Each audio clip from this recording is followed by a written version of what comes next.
Apa sebenarnya yang terjadi ni doktor? Sebab dimuatkan sekali gambar doktor bersalam dengan Nisha Ayub. Nisha Ayub ni merupakan pengamal LGBT. Kalau doktor boleh ulas sedikit berkaitan tentang hal itu dalam tempoh yang sesingkat ini, silakan doktor.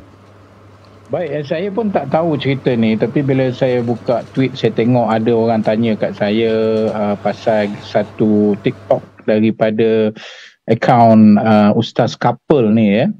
Dan di dalam itu dia ada bagi satu cerita tentang Nisha Ayub yang dia ni dikatakan memperjuangkan LGBT, maka dia diberi kemuliaan, dia diberikan satu pengiktirafan oleh Amerika Syarikat dan sebagainya.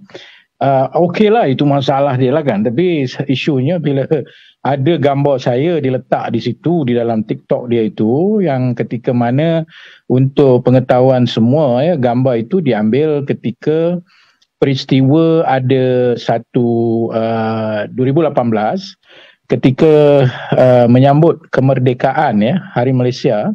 Ada dibuat galeri di mana dalam galeri itu ditunjukkan warna-warni kemerdekaan dan disebut nama-nama tokoh yang kononnya memperjuangkan kemerdekaan, kebebasan. Maka salah satu daripada banyak gambar yang ditunjukkan itu ada dua gambar, iaitu aktivis Nisha Ayub dan seorang lagi dari aktivis gay begitu ya.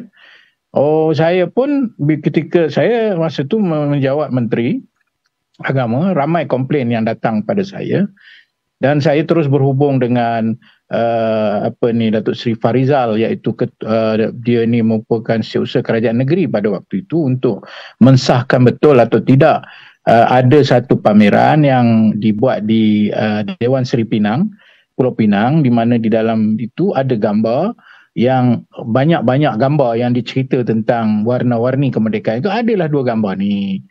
Maka ada orang yang tidak berpuas hati kerana ini menimbulkan berbagai isu dan sensitiviti. Saya terus, setelah mendapat pengakuan itu, saya minta sebagai Menteri Agama untuk menjaga kemuliaan umat Islam dan khususnya dasar kerajaan negeri yang tidak mengiktirafi mana-mana aktivis LGBT. Kita minta dia turunkanlah gambar itu, dan kedua-dua gambar itu diturunkan.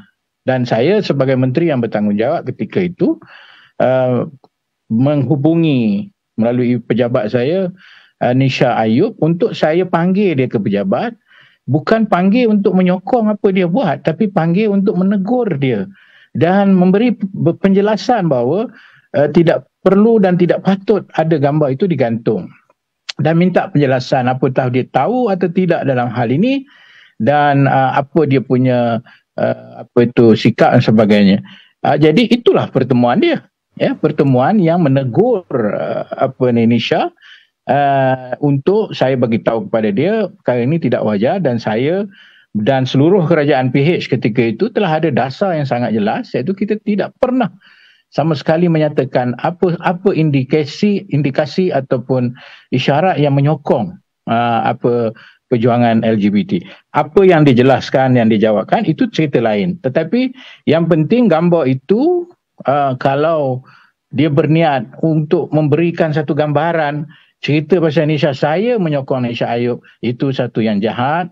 Dan itu satu, maknanya tidak ada timbul isu saya berjumpa dengan dia itu dan bersalaman dengan dia itu menandakan sokongan, tetapi ia adalah satu pertemuan enam mata, saya dengan timbalan saya dan dia dengan seorang lagi kawan dia, untuk menegur tindakan mereka itu dan apa yang tercetus daripada galeri warna-warni kemerdekaan yang diadakan pada 2018 ketika itu di Dewan Seri Pinang, Pulau Pinang. Dan saya juga telah memaklumkan kepada Exco ketika itu dan menegur penganjur. Saya tak ingat siapa penganjur itu, nanti boleh cek, kerana perkara tersebut boleh menimbulkan perkara yang tidak enak dan lagipun dia tidak mencerminkan erti kemerdekaan dengan kita menunjukkan ketokohan mereka yang bergiat di dalam aktivis seperti ini. Itu satu. Jadi jaga-jaga. Siapa yang letak gambar itu dengan niat nak tunjuk kata saya sokong, walaupun dia tak sebut nama saya, itu satu niat jahat. Dan kita tengok apa yang boleh kita lakukan untuk membetulkan keadaan. Dan yang kedua ialah isu LGBT ini, Zack kena maklumkan juga kepada war-warkan kepada semua orang.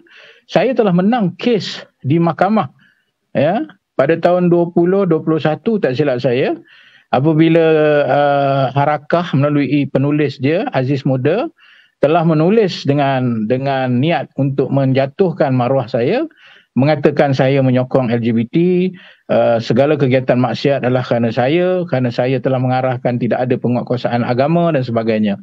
Maka saya telah menyaman dan menang dalam saman itu dengan bayaran kos kepada saya, dan dia telah menarik balik dengan memohon maaf dalam satu artikel yang saya minta kawan-kawan yang ada di media sosial just Google saja Mujahid menang saman Harakah LGBT, kemudian kita boleh nampak apa kenyataan dia yang menunjukkan dia telah bersalah dan memohon maaf daripada tulisan dia yang menuduh saya penyokong LGBT dan sebagainya. So saya kira rakyat Malaysia perlu berhentikan apa kita kata budaya yang palsu dan fitnah ini, khususnya kepada Ustaz Couple, yang kalau dia dengar kita bercakap hari ini, dan tolong sampaikan kepada dia, tolong buang gambar saya di situ, kerana akan banyak persepsi menganggap seolah-olah saya menyokong apa yang dibuat oleh Nisha Ayub, dan mungkin saya dianggap bersama kononnya dengan masyarakat barat yang menyokong usaha-usaha ini kerana kononnya mengiktirafi dia dan memuliakan dia. Ini tidak benar, dan saya hanya menjemput dia untuk menegur dia, menjelaskan dia sikap kerajaan, dan kemudian dia berbincang tentang masalah-masalah itu biasa. Apa masalah yang dihadapi oleh golongan maknyah yang lebih banyak menjadi alat kepada industri seks dan sebagainya. Okey, itu kita telah ambil tindakan-tindakan untuk memastikan golongan ini tidak ditindas, tapi dalam konteks mengiktiraf, dalam konteks perjuangan dan sebagainya, itu sama sekali tidak benar. Dan saya seru Ustaz Couple berhenti, kalau tidak desak dia supaya jangan membuat niat yang kotor untuk menjatuhkan saya khususnya dan PH secara umumnya.